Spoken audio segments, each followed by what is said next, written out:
El derecho es una cosa, la ética es otra cosa. Hay tres sistemas normativos, la moral, la ética y el derecho. Pues tenemos que separar el derecho y la moral. James, qué bueno volver aquí. El derecho y la inteligencia artificial. La moral y el derecho no son lo mismo ni pueden ser lo mismo. Si todo el mundo mintiera, no podrían existir sociedades. Todo me lo dice ChatGPT, no necesite abogado. Hay una sobreproducción de abogados y eso es gravísimo. Tenemos abogados pésimamente formados que no pueden competir con una IA. La verdad, me dejó muy pensativo.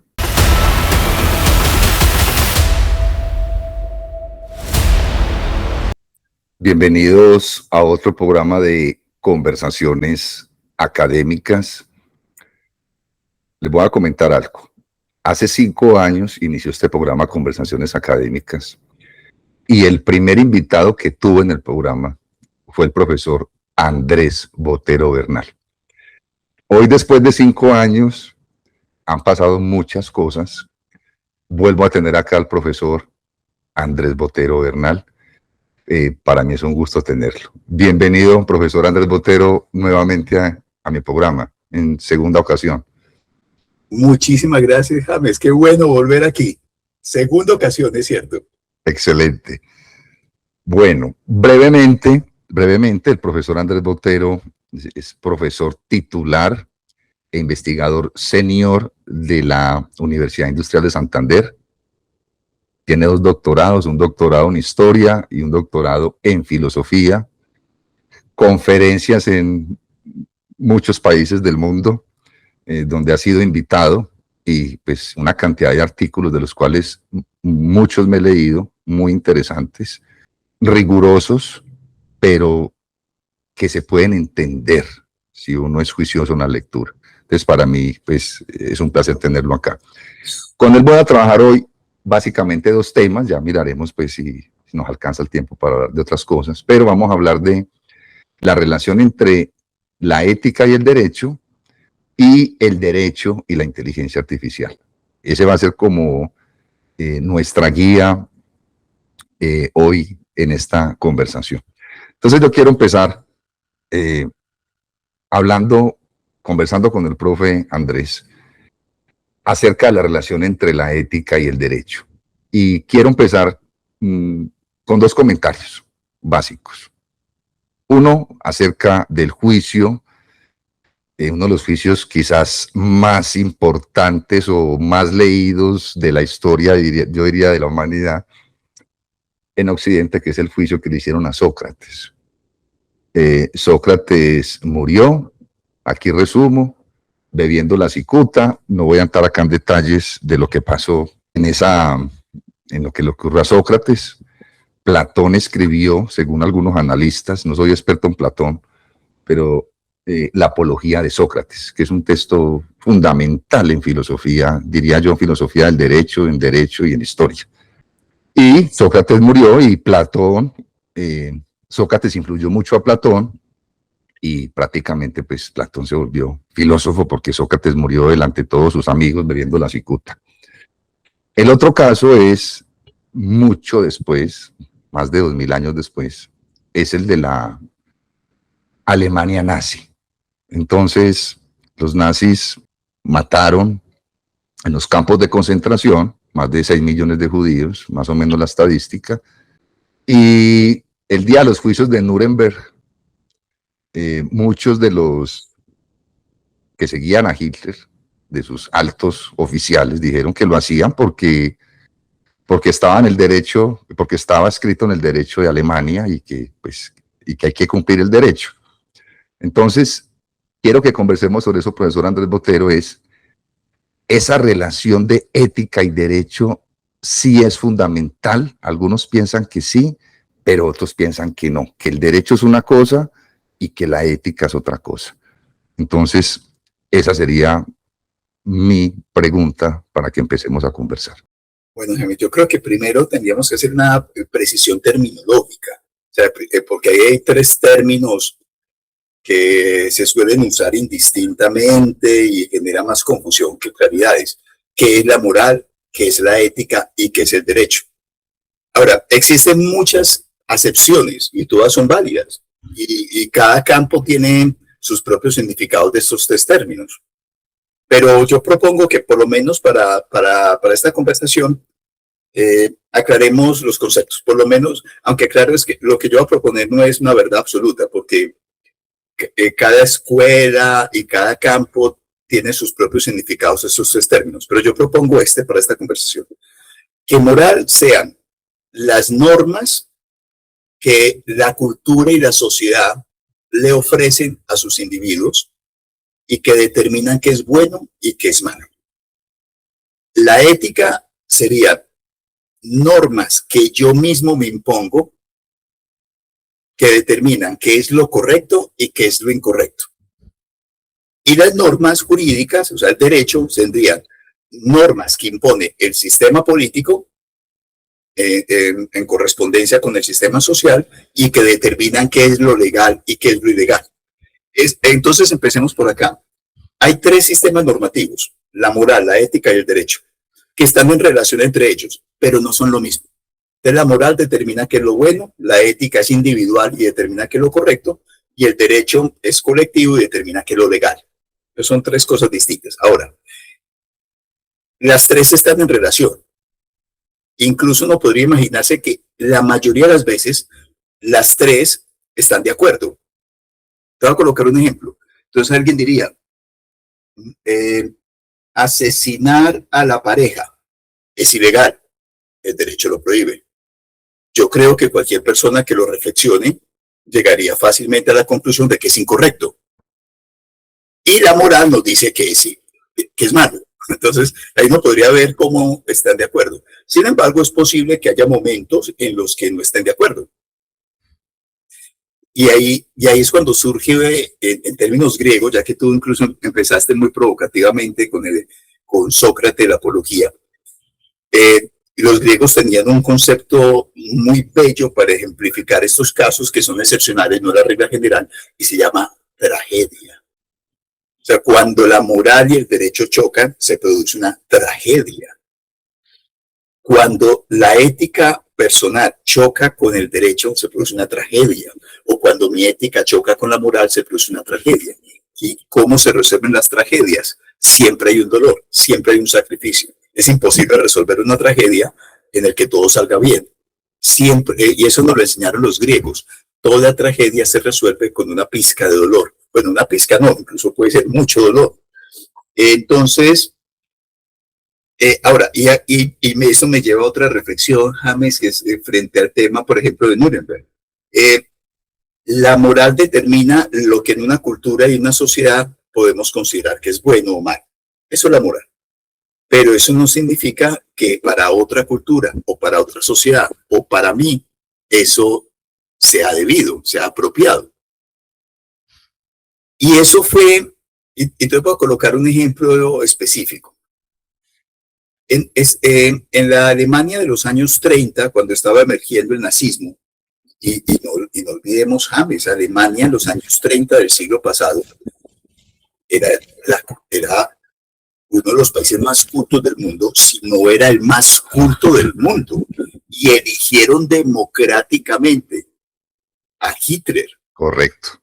O sea, un suboficial de pacotilla que austriaco, radical, sin mayores conocimientos, sin mayor formación.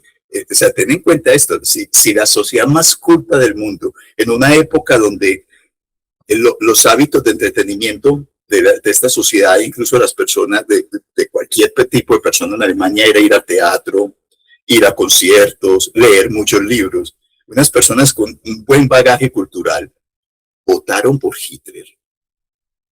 Que no podemos esperar en culturas donde darse cultura está mal visto, como la colombiana, donde aquí hemos reducido la cultura, no sé, a reggaetón y a espectáculos grotescos y somos una sociedad con niveles de lectura muy bajos. Entonces, eso hay que tenerlo presente, porque ninguna sociedad está libre del radicalismo y del populismo. Entonces, pero vuelvo al tema, si llega un populista, capopopolo, como se dice en italiano, que grita mucho y por gritar emociona y me dice que lo bueno es matar a un segmento de la población y me convence que eso es lo bueno, entonces, ¿qué debería ser el derecho? Uf, eso es una tragedia. En su momento, en los años 30, viendo que, por ejemplo, había grupos radicales, por ejemplo, de extrema izquierda, que decían que lo bueno es matar a los capitalistas, que lo bueno es matar a los empresarios, que lo bueno es matar al terrateniente, que lo bueno es matar un segmento de la población.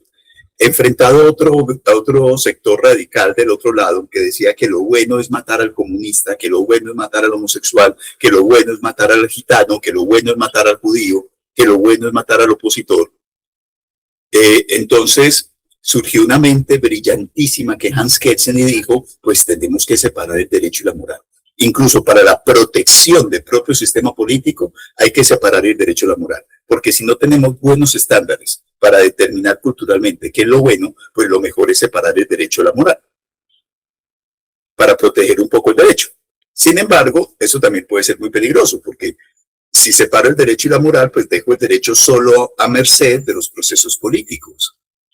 Entonces, ¿qué es lo legal? Lo que se determinen por procesos políticos, que también puede ser peligroso.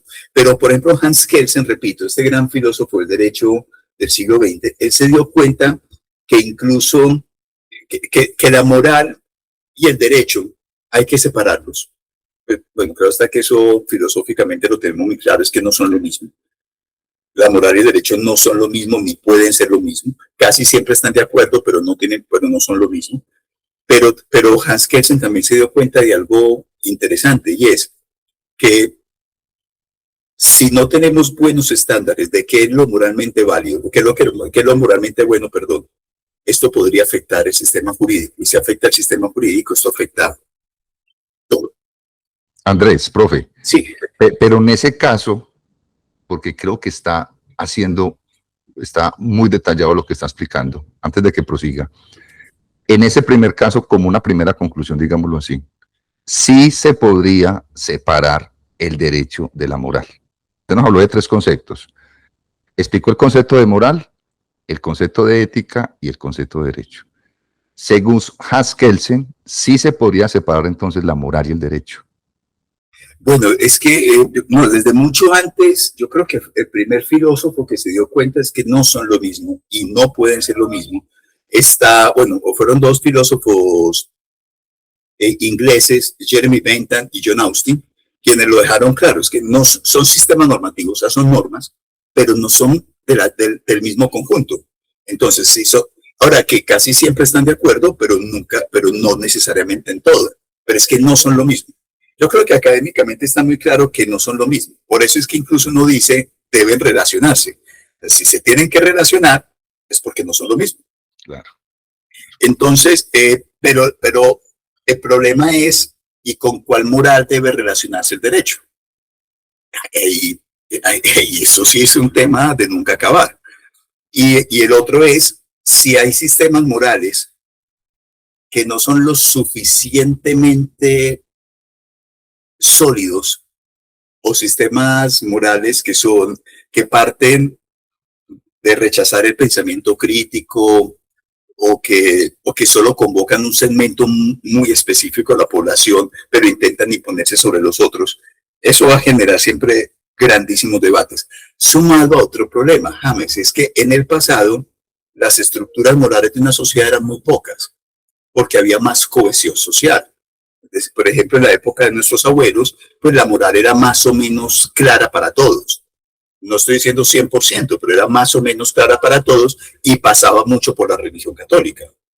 Hoy día, las sociedades se están fragmentando mucho internamente, entonces ya hay varias morales que entre ellas se confrontan, entre ellas mismas se confrontan, y ya no hay un núcleo unificador o no hay una institución unificadora como lo pudo haber sido la Iglesia Católica hace 50 o 100 años, lo que significa que ya ahora no hay una moral social, ya hay muchas morales sociales. Y a eso se aumenta otra cosa, James, que vos bien lo sabés. Hoy día estamos en una sociedad donde el algoritmo de nuestras búsquedas en Internet, porque todos estamos conectados, trabaja con algo llamado el sesgo de confirmación, que significa que cuando yo me meto a Internet, las redes me ofrecen a mí lo que yo quiero escuchar, por las formas en las que yo busco. La red, llámese cómo se llama, me ofrece a mí lo que yo siempre quiero escuchar. No me ofrece otras miradas para que yo no me desconecte del celular. Entonces eso hace que todas las personas cada vez se radicalicen más en su posición. Las personas, es decir, en su perspectiva moral, la de su pequeño grupito social con su propia moral, y considere que los demás están equivocados, considere que el otro está en un error moral, que el otro es el malo, que el otro es el enemigo, que el otro es el imbécil, porque no tiene mi perspectiva, mi punto de vista. Y todo eso está agudizando el problema que tenemos tan grave hoy día. Y es que ya no tenemos elementos que o cada vez es más difícil la cohesión, cada vez es más difícil la convivencia, cada vez es más difícil con el otro decir, venga, pongámonos de acuerdo de cómo vamos a hacer esto juntos. Entonces, como las morales están erosionando por todos estos elementos que te estoy diciendo, la única forma en la que estamos teniendo hoy algún tipo de éxito para regular la convivencia es el derecho. Entonces, como ya, por ejemplo, yo no le puedo decir, y eso explica por qué, fíjate que los manuales de los colegios, los manuales de convivencia ya son códigos jurídicos. Porque yo, como le digo a un padre de familia, eso es inmoral. No, se enfurece. ¿Cómo que inmoral? Será inmoral para usted, pero para mí no. Ya el niño, entonces como ya no puedo acudir a la moral para llamar al otro al orden, porque ya hay muchas morales y eso se está erosionando por lo que hemos explicado. Entonces lo único que queda es expidamos normas jurídicas para ver si el otro y yo mismo nos comportamos con ciertos niveles que produzca la convivencia. Esto Jürgen Habermas lo llama juridificación del mundo de la vida.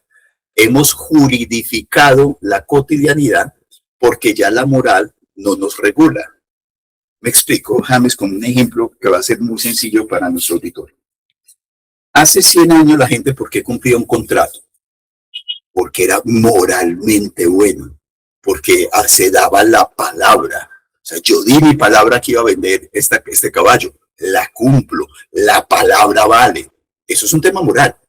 Mira que cumplo un contrato porque la moral lo ordena. Y si quiere le agregamos otro elemento, porque es que si no lo cumplo voy al infierno. Si no lo cumplo van a hablar mal de mí. O sea, eso significaba pero nadie diría, yo lo voy a cumplir para evitar una demanda. El derecho era muy secundario porque la moral era muy fuerte. Y había muy pocas morales en circulación, por lo que había una convivencia, no sé si buena o mala, pero había una convivencia. Cuando se multiplican los sistemas morales, se empiezan a erosionar, el derecho tiene que fortalecerse, porque la moral ya no regula. O ya las morales no regulan. Entonces ahora aparece, ¿yo por qué cumplo el contrato? Para evitarme la demanda. Excelente. Y en ese entonces, entonces digo, y si ya me puedo evitar la demanda, pues entonces no cumplo el contrato, porque ya la moral no nos está diciendo casi nada.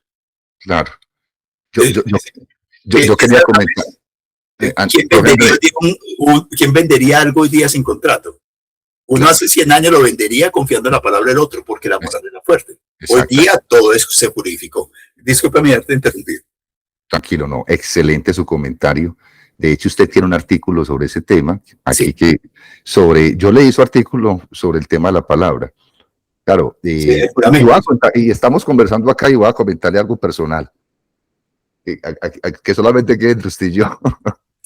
A mí me vendieron un carro un profesor me vendió un carro hace por ahí unos 7 años. Y me dijo, llévese el carro que yo confío en usted, James. Imagínese, lo hicimos contrato. Él me vendió el carro y porque él creía en mi palabra. Se ha perdido esa palabra. Se ha perdido la puntualidad. Y yo le digo a alguien, venga, veámonos a las 4. Y no, ya no puedo verme a las 4. Y luego, o sea, se ha perdido, y quiero acá tocar con otro punto, se ha perdido la ética. Entendida la ética, como usted nos decía ahora, como las normas que yo mismo me impongo, digamos, a mí mismo. Entonces, acaban 2 comentarios. Primer comentario. Voy a citar un libro de un filósofo, no sé, profe, si lo conocerá. Se llama James Rachels. Él tiene un libro que se llama Introducción a la Filosofía Moral. Y usted me hizo acordar de algo. Hay un capítulo de ese libro donde él dice que parece que la evidencia empírica nos tentara pensar que hay muchas morales en el planeta Tierra, muchas morales, la evidencia empírica. Pero él hace un análisis desde la filosofía, la antropología, de hecho cita Kant también ahí, que él dice que parece ser, parece, tampoco pues lo afirma pues tajantemente, que hay tres cosas que independientemente de la sociedad, independiente si son por allá tribus en el África o personas que viven en Escandinavia o en Rusia o en Latinoamérica, que independientemente de la cultura, las culturas parece que fueran morales universales. Y él dice la primera es no matar los propios hijos. Él dice, hay excepciones. Él pone el ejemplo de los esquimales, pero si una sociedad matara a sus propios hijos, la sociedad se destruiría a sí misma. Sí. Eso es lo que dice Jean Reches, que parece que eso fuera como una ley universal en moral. La otra que él pone es no mentir. Él dice, si todo el mundo mintiera, o sea, partamos hipotéticamente que todo el mundo mintiera, no podrían existir sociedades. Yo compro un libro por Amazon, yo no sé quién me vendió el libro, y yo confío en que ese libro me llega a mí. Si no hubiera verdad en las instituciones, claro, hay gente que miente, pero la sociedad se destruiría a sí misma. Y ahí donde cita a Kant. Entonces, ya van dos. No me acuerdo cuál es la otra, en este momento se me escapa la tercera. Pero parece ser que hubieran por lo menos unos rasgos importantes, a pesar de que existan diferentes morales en todo el planeta, de que parecen ser universales. ¿Qué piensa usted de esto, profe, antes de pasar a la próxima pregunta sobre la ética? Bueno, pero esa idea incluso se remonta a Freud, de que hay tres normas básicas de cualquier cultura, que a su vez es la rescata del análisis de los mitos griegos, que es la prohibición del parricidio, pero tanto hacia arriba como hacia abajo, que es la prohibición de matar al padre, pero también de la prohibición de matar al hijo, que es el parricidio, la prohibición del incesto, que incluso está también en la Biblia, la prohibición del incesto, y la tercera, que es el establecimiento con carácter normativo y moral del valor de la filiación.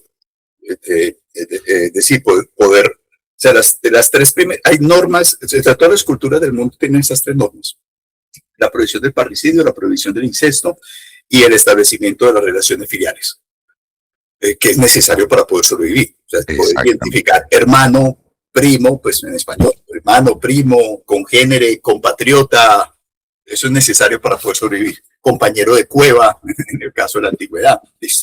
Eso está, bueno, pero podríamos decir universales, pero realmente no son universales. Una norma es universal si rige en todo el mundo y es eterno. Ahora, estas normas son humanas y rigieron y aparecieron porque son normas necesarias para la subsistencia de la especie, sumado a que también hay muchos investigadores, esto se llama la moral biológica, es una línea que se investiga mucho, o moral experimental, que habla que incluso esto tiene una herencia, incluso en los homínidos y en otras especies de las que venimos. O sea que esto tampoco es un tema 100% humano. Pero decir universal significa que son normas que siempre han existido y que siempre van a existir, aunque los humanos no estén. Porque lo universal y lo eterno pues están articulados. No, yo más bien lo llamaría son normas intrínsecas a la existencia de los hombres. Listo, excelente. Perfecto. Y ahora, estas normas sí, son necesarias. No obstante, con esas tres normas ninguna sociedad sobrevive. Se han multiplicado las normas. Usted me hizo acordar acá de los 10 mandamientos. Los 10 mandamientos, pues voy a decir acá de pronto una barbaridad, pero yo lo he dicho, hasta lo he escrito, son 10 normas. Son 10 normas y hoy en día multiplicamos las normas. Es decir, si usted vive con 10 normas, los 10 mandamientos, pensaría yo que en esa época usted vive bien, pero hoy en día multiplicamos las normas. No, pero es que yo creo que nunca, es imposible que una sociedad incluso del pasado haya sobrevivido con esas tres normas o con los 10 mandamientos. Le voy a colocar un ejemplo. Hace miles de años también debe haber existido el problema de la legítima defensa. O sea, hay una norma que me dice no matarás, pero si él viene a matarme, entonces lo puedo matar. No, no lo puedes matar porque atentas contra un mandamiento. No, yo creo. O sea, mira que la legítima defensa es una forma de mostrar que los 10 mandamientos tienen límites. Claro, claro. O te coloco el ejemplo de Tomás de Aquino, este gran debate. Y si viene alguien que lo están persiguiendo para asesinarlo y me dice, escóndeme, y yo lo escondo, y el asesino me pregunta, Andrés, usted vio una persona de tal camisa que es que lo quiero matar. Recuerde que mentir es pecado. Dígame dónde está. Entonces, Claro. pues yo digo, lo tengo aquí escondido porque mentir es pecado, pues se muere. Entonces también hay ciertos momentos en los que hay que debatir, incluso, o sea, queda en claro que estos mandamientos tienen que ser flexibilizados para permitir la subsistencia. Claro. Y creo que Kant también retoma ese ejemplo, el que usted toma de zona El derecho a la mentira. Claro. Sí, Profe, es un debate medieval antiquísimo. Pero claro. la conclusión es que, y las sociedades, si en el pasado no podían vivir con 10 normas, hoy menos, porque las sociedades cada vez son más complejas, entonces cada vez necesitan más normas. Y sumado a que en el pasado la moral ayudaba a regular muchos conflictos, como hoy día no, eso significa que el derecho tiene que aumentar mucho más todavía. Correcto. Yo le voy a pasar, de pronto estos días le paso unos mandamientos que yo llamo los nuevos mandamientos del hombre, ya no de Dios, sino del hombre. Profe, la última pregunta antes de pasar al tema de la inteligencia artificial. Digamos, moral y derecho se pueden separar. Usted explicó muy bien qué es moral, explicó Sí. qué es derecho, dijo, en algunos casos coinciden, en otros no coinciden, pero nos falta la ética. La ética usted la definió como, digamos, los mandamientos o las normas que yo me impongo a mí mismo racionalmente, digamos, la ética individualmente. Sí. La ética sí se podría separar del derecho si yo entiendo la ética de esa manera y si entiendo el derecho como la normatividad. Pongo el ejemplo para que nos quede claro a todos. Hagamos de cuenta que yo soy un alemán de 1933 cuando subió Hitler al poder. Yo soy un alemán. Luego Hitler saca una ley donde dice que hay que matar a los judíos, supongamos. Pero yo, James, siendo alemán, o Andrés Botero siendo alemán, dice, no voy a cumplir esa norma.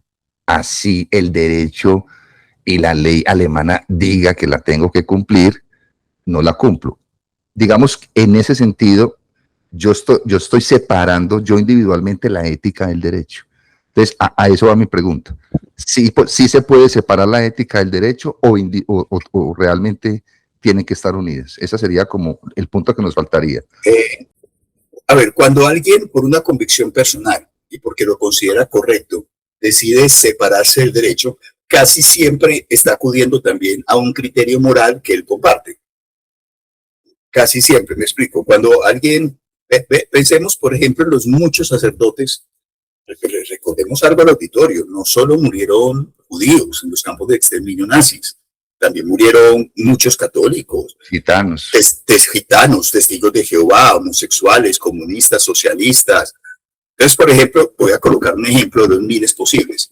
Cuando a un testigo de Jehová le dicen, usted tiene que hacer esto porque la norma jurídica se lo ordena y la moral del Tercer Reich se lo ordena. Y el testigo, por ejemplo, jurar por el Führer y idolatrar al Führer como si fuera casi un dios, porque en el fondo Führer se vendió casi como si fuera un dios. Y el testigo de Jehová dice, no, es que eso choca con mi convicción, prefiero morir a hacerlo. Entonces diría, ahí es la ética contra el derecho, pero también es cierta moral que respalda la ética, en este caso la moral de su religión.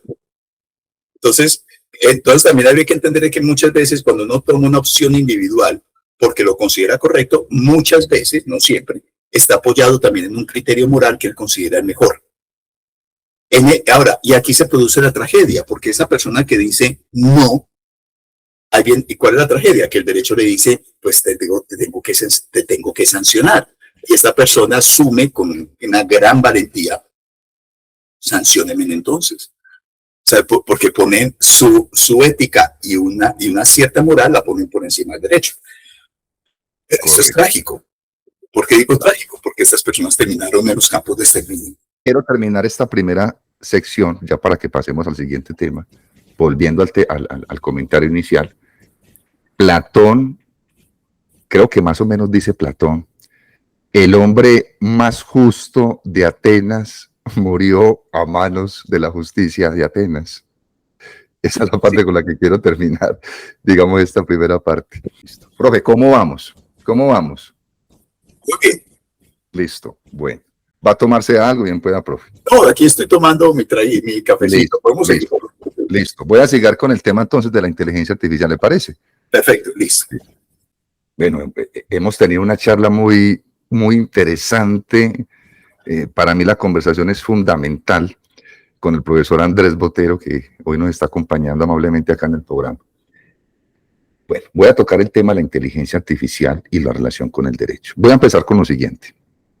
Supongamos de que una LLM, lo que popularmente llamamos programas de lenguaje de alto nivel como ChatGPT o Gemini o DeepSeek, tuvieran toda la normatividad colombiana en sus bases de datos, es decir, esas tres inteligencias artificiales que son del lenguaje, tuvieran todo el derecho ahí condensado, y yo le preguntara a alguna de ellas, pongamos ChatGPT, ¿qué debo hacer?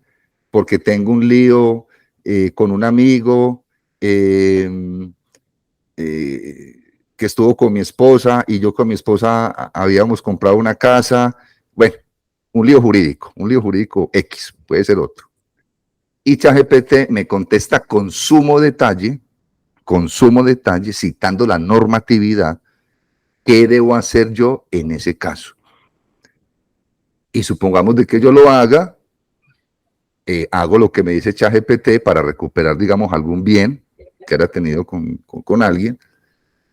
Y yo dije, ve, no necesité un abogado. Todo me lo hizo ChatGPT, no necesité abogado. Entonces, aquí va el debate. Yo utilizo una expresión últimamente que es poner el dedo en la llaga. ¿Será que eso, profesor Andrés, llegará un momento o en este momento ya se quedarán muchos abogados, que algunos dicen eso, sin trabajo, porque ya estas inteligencias pueden analizar casos de derecho de una manera rápida y muy minuciosa? ¿Cuál es su opinión, profesor Andrés? Bueno, primero, hay muchos temas que tenemos que aclarar de entrada. En primer lugar, en Colombia, independientemente de la inteligencia artificial, hay una sobreproducción de abogados y eso es gravísimo, gravísimo. O sea, incluso imaginemos que no existe la IA. En el 2019 era la segunda profesión más abundante en Colombia y en Colombia, para datos de 2019, había más abogados que miembros de la fuerza pública. Y un país no necesita tantos abogados. Y aclarando, es que el abogado tiene un efecto sobre la economía diferente al ingeniero, diferente al médico, diferente al arquitecto. Su contribución a la economía es muy diferente vuelvo a repetir el ejemplo, a un ingeniero. Colombia, por problemas socioculturales, por ciertas coyunturas que van desde 1000 temas que no puedo mencionar acá, la gente decidió estudiar derecho porque cree que es una forma de ascenso social económico, cosa que ya no es cierta, pero se gestó esa idea de que es una carrera fácil, cosa que sí es cierta, porque muchas universidades lo volvieron esto un negocio y hay un exceso de abogados que es peligrosísimo para el sistema. Eso no tiene nada que ver con IA. Sí. Ahora, la llegada de la IA aumentó la problemática, porque efectivamente la IA desplazó muchos abogados, pero hay que entender por qué. O sea, no es solo por lo que tú dices. Una es porque tenemos abogados pésimamente formados, que no pueden competir con una IA, ni siquiera para redactar una frase. O sea, en cosas tan básicas, es que tú sabes, ya hay programas de derecho que te gradúan en 3 semestres, 4 semestres. Hemos visto en televisión programas de derecho que de forma fraudulenta te gradúan de X o Y manera. Bueno, no quiero llegar a muchos detalles. Hay programas de derecho que, como esto es un negocio, porque la gente quiere estudiar, te ofrecen el estudio sin ningún rigor para que tú te gradúes sin mayor esfuerzo.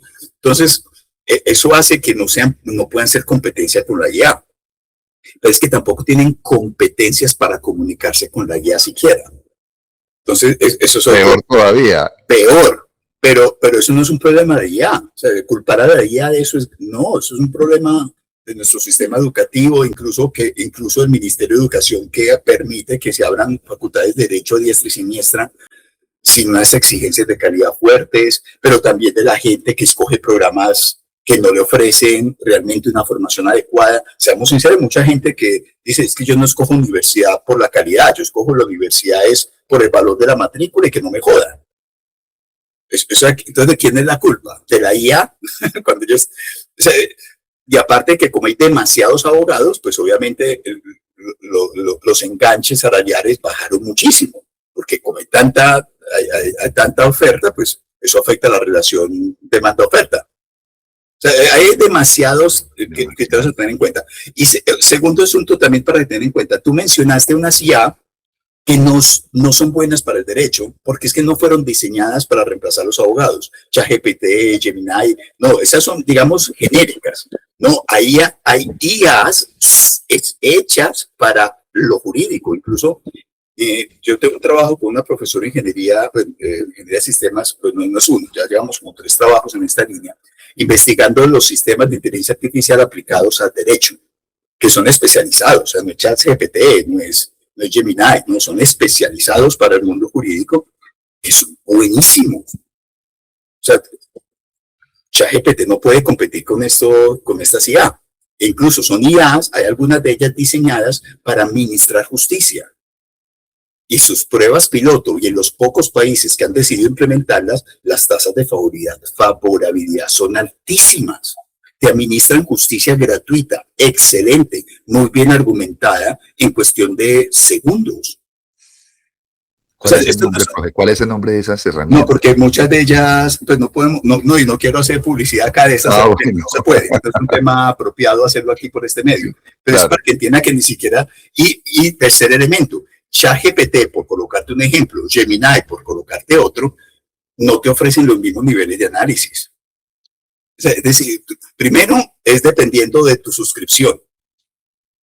Y segundo, dentro de tu suscripción generalmente te ofrecen de 3 o 4 niveles de análisis. Generalmente la gente se queda en el nivel de análisis más superficial y aún así se asombra de los resultados. ¿Cómo sería si tuvieran el nivel de suscripción Pro, el más grande, y dentro del más grande escogen el más profundo? Sus respuestas son deslumbrantes. Sin embargo, también cometen errores. Te repito, porque es que estas IA que tú mencionaste no son hechas o no fueron hechas para pensar en reemplazar a los abogados, sí, o los jueces. Entonces, como no están pensadas para eso, y hay otro elemento también a tener en cuenta. Toda IA tiene un entrenamiento, llamémoslo genérico o de matriz, que con lo que ellos vienen ya cargados. Y otro es el entrenamiento que la persona tiene que darle. Si la persona no le da a su IA un entrenamiento apropiado, pues esta IA me va a responder basura. Pero también es porque yo no le estoy entrenando bien. Entonces también es un tema de que mi relación con la IA tiene que pasar por yo formarme primero. Yo me tengo que formar a mí primero para saber cómo entreno a la IA. Correcto. Para que la IA me dé. Y entonces, mira la complejidad. Entonces no es meterme a ChatGPT, es en qué nivel estás pagando tú el ChatGPT, porque eso depende de la profundidad de la respuesta. Dentro del nivel, en cuál nivel quieres escoger que te dé la respuesta, porque no puedes escoger, quiero respuestas rápidas, quiero respuestas lentas, quiero respuestas profundas. Y además hay IAs especializadas en lo jurídico que ChatGPT no puede competir. Entonces todo eso, al tenerlo en cuenta, diría, sí, la IA va a desplazar a muchísimas personas en el mundo judicial y en el mundo jurídico. Pero no todas estas desplazamientos por culpa de la IA. Súper su comentario. Pero y eso, y aclaro, eso va a ser bueno para la sociedad. Bueno, ya usted me planteó otra pregunta, pero yo quiero empezar, a ver, con la primera, que es una pregunta, es un comentario que usted hizo que me dejó pensativo, profe, la verdad, me dejó muy pensativo. Y vamos a conversar, como le dije. Fue lo primero que me dijo en esta pregunta de la inteligencia artificial, cuando habló de los abogados.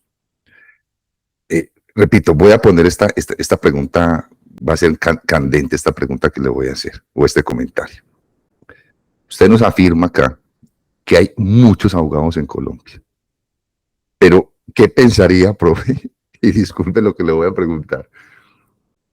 Cuando sus colegas lo escuchan en la universidad, o en las universidades, usted dice, no, es que hay muchos abogados. Hay muchos abogados. Eso no entra, digamos, en detrimento a que las facultades de Derecho se cierren, que muchos docentes universitarios pierdan su trabajo, porque no estamos haciendo publicidad para que entren estudiantes y para que se sostenga, digamos, una facultad de Derecho. Entonces, ese primer comentario me dejó muy pensativo. De hecho, esto hace 5 años lo abordó también.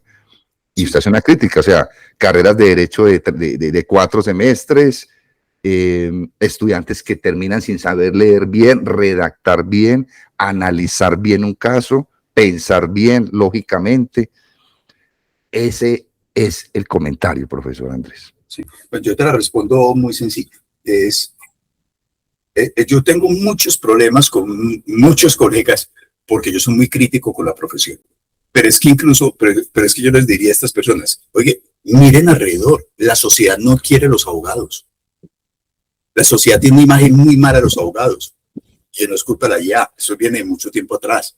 Hay demasiada desconfianza con los abogados. Aparte de que el abogado en Colombia se convirtió en un pleitómano que aumenta la conflictividad y la agresividad de los conflictos. El abogado, y otro asunto, el abogado, el derecho no es de los abogados, el derecho es de la sociedad. O sea, el derecho tiene una función social y eso es más importante que profesores. Decir que entonces deberíamos, porque esto da cierto tipo de empleo, deberíamos permitir que haya facultades de derecho mediocres. Y, oye, no, es que se nos olvida que es que el derecho tiene una función social. Si el derecho no está cumpliendo su función social, hay que revisarlo. Pero es que, y la sociedad está por encima de los intereses individuales, por ejemplo, un grupo de profesores que son contratados para no formar. ¿A quién le pertenece el derecho? A la ciudadanía. Y si el derecho no le está dando buenas cosas a la ciudadanía tiene derecho a buscarlas por otras fuentes. En este caso, por ejemplo, por la IA. Piensen en un caso, los abogados se convirtieron en un factor económico que aumenta los costos de la resolución del conflicto, pero también yo creo que es común en la ciudadanía que digan el abogado busca busca aumentar el conflicto en vez de solucionarlo, que el abogado no va a resolver el conflicto, sino que va a saber cómo saca una tajada, o el tema de los errores continuos que cometen cientos de abogados por su mala formación universitaria o porque no se actualiza. Y el problema es que cuando un abogado comete un error en un proceso, por ejemplo, no presentó una apelación a tiempo, ¿quién es el que termina perdiendo allí? No el abogado, es el cliente. O sea, el abogado termina destruyendo patrimonios que no son de él, y si uno dice, bueno, esto hay que corregirlo, no, pero ¿y dónde están mis intereses de empleo? No, es que los intereses sociales están por encima de los individuales. Y hay un ejemplo que yo suelo colocar a la gente, y ahí sí se dan cuenta de que esto es diferente. Yo diría, bueno, pues entonces, ¿por qué no establecemos facultad de medicina de 6 semestres? No, es que medicina es serio. No, ahí sí necesitamos facultad de medicina duras porque juegan con la vida. Igual sucede con los abogados. Sí, claro. O sea, ¿cómo así? Que entonces sí podemos permitir la mediocridad en el mundo del derecho, pero no en la medicina. ¿Por qué no? O sea, entonces, con este mismo argumento podría decir, pues, hombre, permitamos facultades de medicina en todas partes, porque eso le da empleo a unos profesores. A ver qué ciudadano me diría, no, yo estoy de acuerdo, sí, pongamos que médicos muy mediocres porque eso da empleo a algunas personas. Pero al mismo toda la gente diría, no, la vida está por encima de los intereses particulares. Lo mismo pasa con el derecho. Necesitamos aumentar la calidad de los programas de derecho. Aparte que también tenemos que reconocer que tenemos un exceso de abogados. Y eso también hace, por ejemplo, cuando habla con los egresados, que se quejan de que salen al mercado laboral y lo que les ofrecen es unos salarios miserables. Y se quejan. Pues, obvio, si eso está lleno de abogados, ningún empleador te va a ofrecer un salario muy alto. porque es que si tú no tomas ese puesto, hay 40 que sí lo quieren. Y eso también ha aumentado que la ética dentro de los abogados se vaya al piso, porque como son tantos compitiendo para quedarse con el caso, todo el mundo empieza a bajar el precio. Pero es que ya no es solo bajar el precio, es la pelea ética entre los abogados, son los comportamientos desleales entre los abogados para ver quién se queda con la torta del pastel. Al aumentar los comensales, pero la torta sigue siendo el mismo, pues eso aumenta la rapiña, que es de la que se quejan los abogados litigantes, que ya el litigio es un tema ahora durísimo. Entonces, hay muchos factores hay que tener en cuenta, pero reitero, el derecho no le pertenece a los abogados y el derecho no está para el servicio de los abogados. El derecho no existe para que haya empleo en la rama judicial. El derecho no existe para que haya profesores de derecho empleados. El derecho existe para que se resuelvan los conflictos y se aumente la convivencia en un sistema ciudadano. No sé qué palabra utilizar en este momento, pero a mí me gustan mucho las personas que son autocríticas. Yo creo que, lo he dicho varias veces, no sé si mi influencia por Sócrates o por Kant o por Popper, usted es autocrítico con su carrera, con los abogados, y eso me parece genial. Hay veces ya no estoy en el mundo jurídico. Ahora yo soy profesor de filosofía. Y te comento, yo me pasé a filosofía, ahora soy profesor de filosofía porque no aguanté la mediocridad en el mundo del derecho. Que uno llega a una clase y dice, bueno, vamos a leer este documento y que la típica pregunta es ¿cuántas páginas hay? O sea, es una actitud del menor esfuerzo y como mucha gente estudia derecho, no porque quiera ser abogado, no porque le guste el derecho, sino porque cree que esto es ascenso social económico, o porque no hay matemáticas, o porque el papá es abogado, o porque la tía es abogada. Entonces, pero no es porque amen el derecho. Entonces esto genera un ambiente de mediocridad en la carrera impresionante que termina afectando a la ciudadanía. Y eso es lo que a mí no me gusta. El ciudadano no tiene por qué verse afectado por eso. No, excelente, profe, de verdad que felicitación. Pero yo también me tomo un poquitico de café. Está muy buena esta charla, profe, muy buena. Bueno, Andrés, acá esto ya parece confesiones en vez de llamarse conversaciones académicas de parte y parte. Le voy a confesar algo. Hace algunos años, muchísimos años, yo ya estoy viejito ya, cuando yo leía un libro de ciencia, de filosofía, yo tenía a mi lado un diccionario de Larousse, grande, grueso. Creo que por ahí todavía lo tengo. Cuando yo no entendía una palabra, y tengo por ahí hasta el cuadernito, yo buscaba la palabra. Hay veces el contexto le dice a uno qué significa la palabra, pero otras veces sí me tocaba buscar la palabra. Entonces aprendí muchas palabras, mucho léxico. El tiempo fue cambiando y uno pues ya tiene su edad. Ya en este momento, si yo encuentro de vez en cuando una palabra que no entiendo, ahí sí busco en Google la palabra, de una me da rápido la definición. Y lo otro que cambié un poco, aunque no me quiero pues explayar en eso, es que a mí me gusta escribir mis cosas. Yo estos días lo publiqué en red social y lo he dicho en varias partes y en varias charlas. A mí me gusta escribir mis propios textos, escribir mi artículo, mi reflexión, que sé que si me equivoqué, listo, me equivoqué, pero yo éticamente digo, James publicó esto, que quedó mal publicado, listo, pero lo hice yo. No me gusta que una inteligencia artificial me haga el texto, digámoslo así. La única manera en que yo utilizo la IA es de pronto, hay veces puntuación, de pronto hay veces sí en puntuación creo que me falta un poco, hay cosas sí. en puntuación, pero no que me haga cosas a mí, ni me haga un ensayo, no, que yo escriba.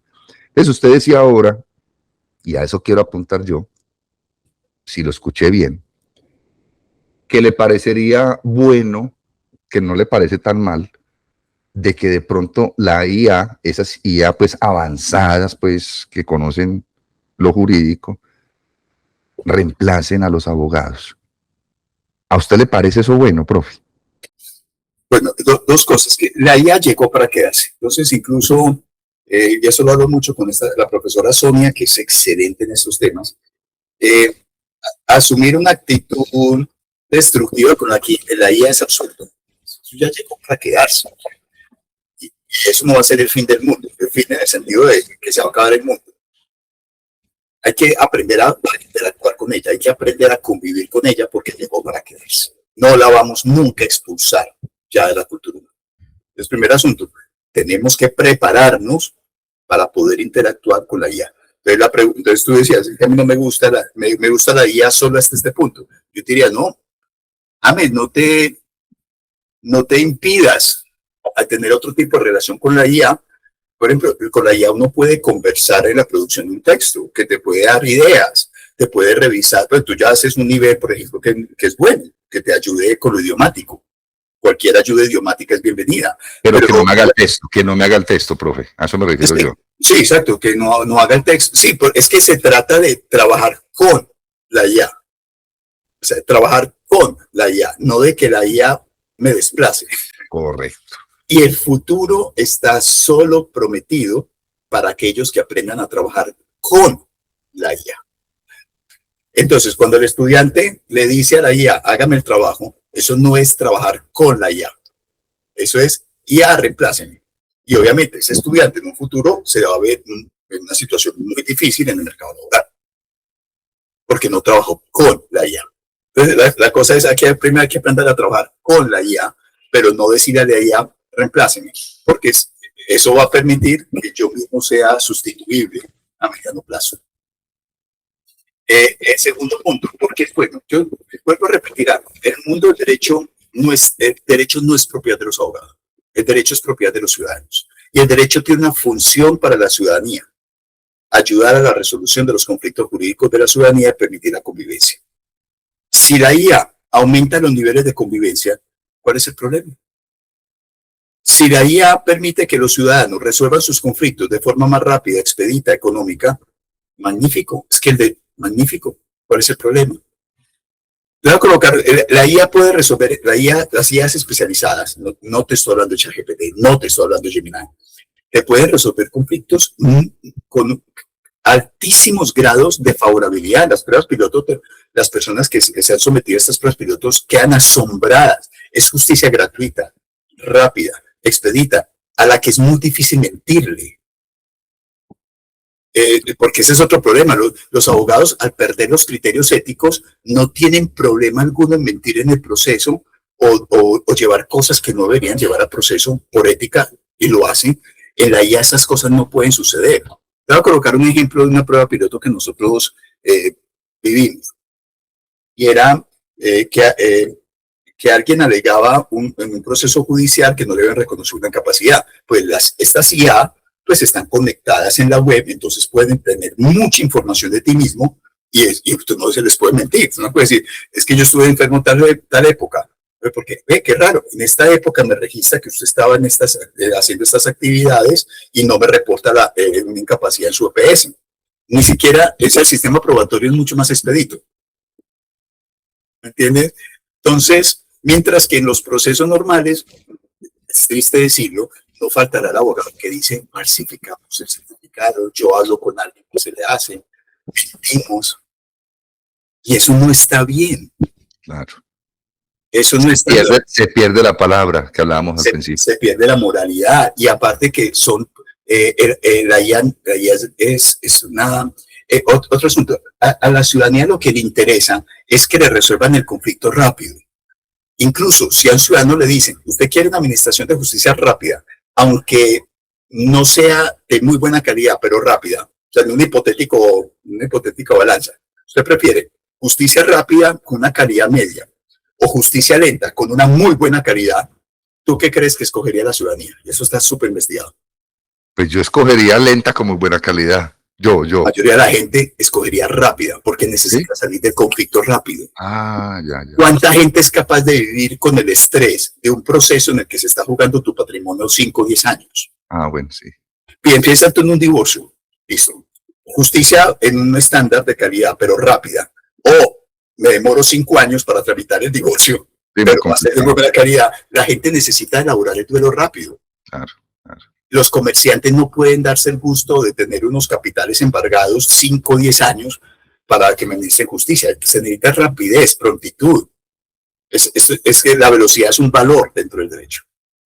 Y estos sistemas de administración de justicia suelen ser muy rápidos e incluso con unos niveles de favorabilidad altísimos. Me puedo insistir. Entonces, si esto le reporta ventajas a la ciudadanía, yo con qué argumentos puedo decirle a los ciudadanos no de malas? No se lo voy a permitir. ¿Y por qué no? Más bien, esta es hora de que los abogados nos pellizquemos, ¿no? ¿Qué hemos hecho mal para que la ciudadanía nos haya dado la espalda? ¿Por qué la ciudadanía tiene tan mala imagen de los abogados? Porque tenemos que pellizcarnos. Si queremos sobrevivir en el futuro, el mundo del derecho tiene que cambiar. Pero no le echemos la culpa a nuestros usuarios porque prefirieron algo que les satisface mejor. Entonces te coloco otro ejemplo. Yo vendo zapatos y me montaron un negocio al frente que los vende de mejor calidad y más baratos.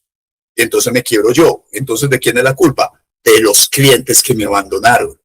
No, no, tú tienes que pensar qué hiciste para que la gente haya preferido ese lugar. La culpa tal vez está en ciertas cosas que tú hiciste, de pronto una mala gestión administrativa, de pronto problemas de producción, no sé.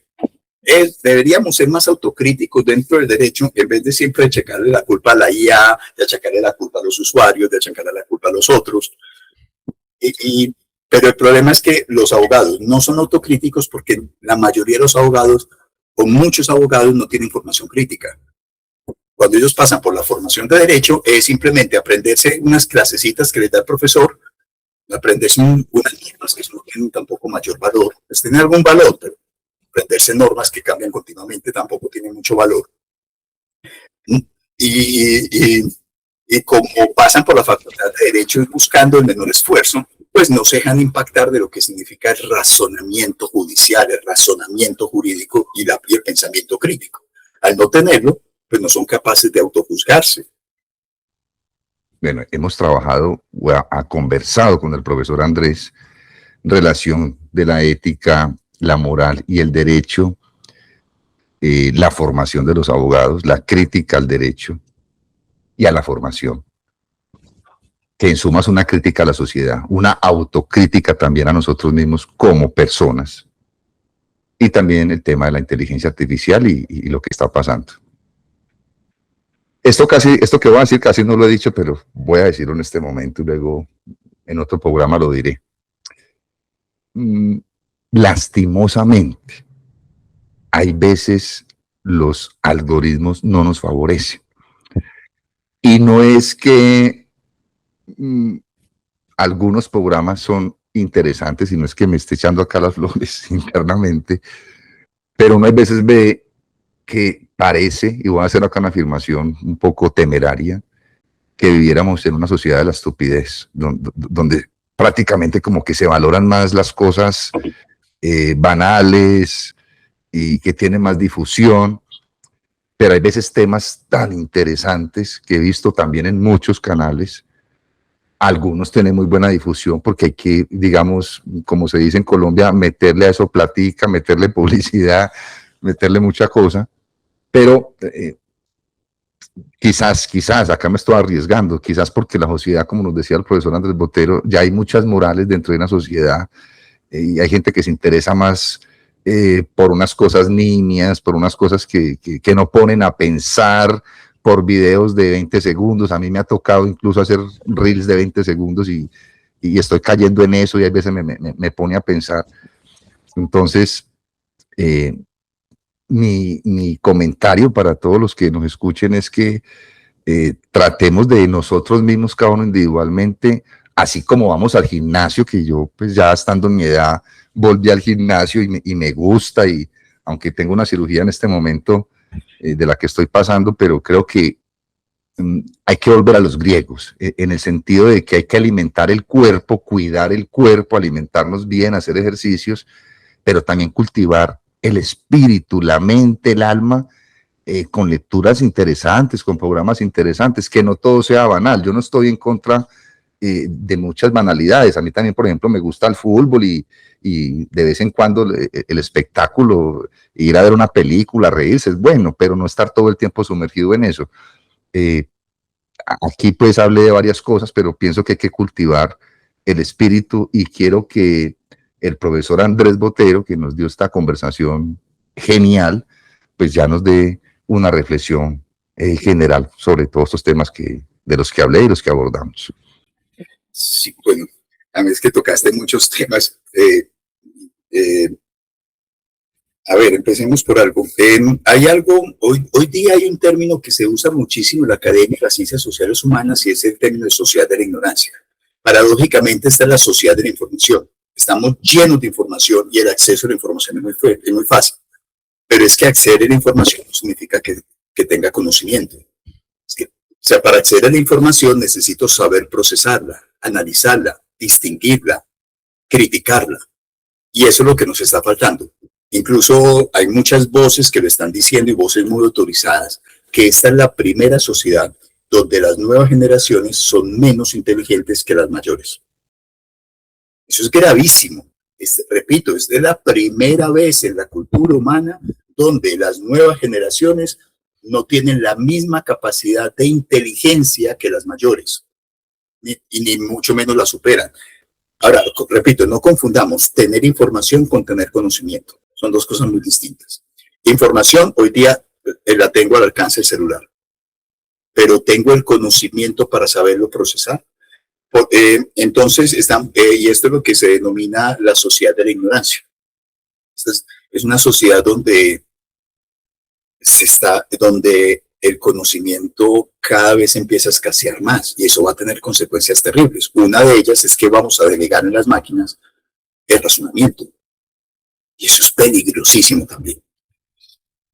Pero ahora, tú luego propones una respuesta por lo menos individual. Eso está muy de la mano de Byung-Chul Han, un filósofo coreano germano, donde uno podría decir, bueno, ante esta sociedad del rendimiento, del cansancio, de la ignorancia, de la soledad, de los problemas mentales, de la pereza, ¿cuál puede ser la respuesta? Entonces, Byung-Chul Han, fundado en muchos filósofos, entre ellos los griegos, como tú comentas, pues diría una respuesta individual. Y una de estas respuestas individuales es lo que podríamos llamar una ética del cuidado, donde yo me voy a cuidar a mí mismo, y esa ética del cuidado parte, por ejemplo, de algo que tú mencionaste. Está muy bien en ciertos momentos buscar entretenimiento banal, eso está muy bien. Pero hay otros momentos donde yo tengo que buscar alimentarme. Ahí está, voy a utilizar una metáfora gastronómica. Está muy bien comer hamburguesas de vez en cuando. Está muy bien tomarse gaseosas, que me perdonen los que saben. Yo sé que eso no es una comida muy nutritiva, no es la mejor, pero está bien de vez en cuando una gaseosa llena de azúcar. Pero de vez en cuando está bien unos traguitos, de vez en cuando está bien oír música que no me va a aportar absolutamente nada. De vez en cuando hay momentos en los que la única forma de tener calidad de vida es saber una película mala.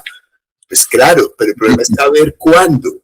Y saber cuándo me inyecto eso, porque eso también es bueno, pero también tengo que alimentar mi alma con música que me aporte, ver películas que me pongan a pensar y a reflexionar, leer libros que no solo me entretengan, sino que además me cultiven. Darle espacio también a videos que no sean reels, ver documentales, formarme. Entonces es tan grave el que dice yo solo me voy a cultivar 100% como el que dice yo no me quiero cultivar nunca. Hay que saber todo en su debido momento. Esa afirmación grecolatina, todo en su debido momento. Sí, hay que darse el espacio de escuchar al otro. Hay que buscar, por ejemplo, otra respuesta individual es, como es muy difícil que a mí las redes me den información de otras perspectivas, porque las redes están diseñadas a solo darme la información que yo quiero recibir para yo consumirla. Yo tengo el deber ético de buscar la opinión de los otros. Por decir algo, es que yo soy del partido amarillo. Busca videos de la gente que defiende el partido verde. Yo amo yo, yo prefiero esta tendencia de ideas, busca la otra. Eso también hay que hacerlo. Y siempre hay que buscar momentos de lo despacio. Somos una sociedad que todos los días nos dice, produce. ¿Cuánto has hecho? ¿Cuántas cosas has dado? ¿Cuántas horas de clase? ¿Cuánta producción has hecho? ¿Cuántos informes has hecho? ¿Cuántos memoriales has hecho? ¿Cuántas cartas has diligenciado? Todo en una velocidad. Y eso está bien porque es nuestro mundo laboral. Pero hay momentos en los que tengo que decir, aquí, en este espacio, va a ser el mundo del descanso, el mundo de lo lento. Darme el tiempo, como decía Byung-Chul, de tener un jardín, oler una rosa, cultivar una mata. También hay que darse espacios donde el tiempo no exista, donde seamos caracoles, todo es lento. Y eso significa calidad de vida, significa un sano equilibrio con el mundo laboral, que es el de los tiburones, el estar produciendo, el estar a mil, cazando con Z, devorando al otro. Hay otros espacios que es necesario. Entonces yo lo que invitaría al auditorio es, búsquense en un espacio de silencio, búsquense, cultiven el espacio del caracol, del estar despacio, donde no haya prisas. Y ese espacio, por ejemplo, no puede estar movido por el celular. Y tú que tocas el tema del gimnasio, yo también fui toda mi vida, he sido muy deportista. Cuando yo voy al gimnasio observo que todas las personas entre un ejercicio y otro, ¿qué es lo primero que hacen? Estas personas todo el día viven con el celular y van al gimnasio y siguen con el celular.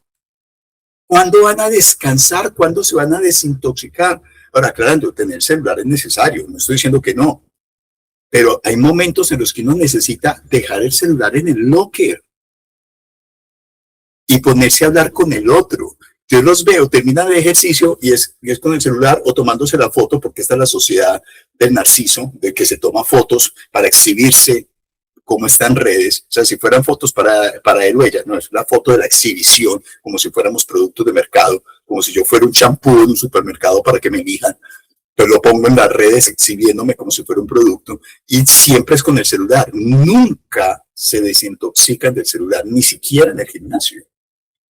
Entonces, eso ya no tiene nada que ver con eso, mente sana y cuerpo sano, los griegos. Esto ya no es el tema de una salud mental y una salud corporal. El gimnasio se volvió simplemente un factor de cómo aumentar mi ego en la distribución de mi cuerpo como una mercancía por medio de las redes.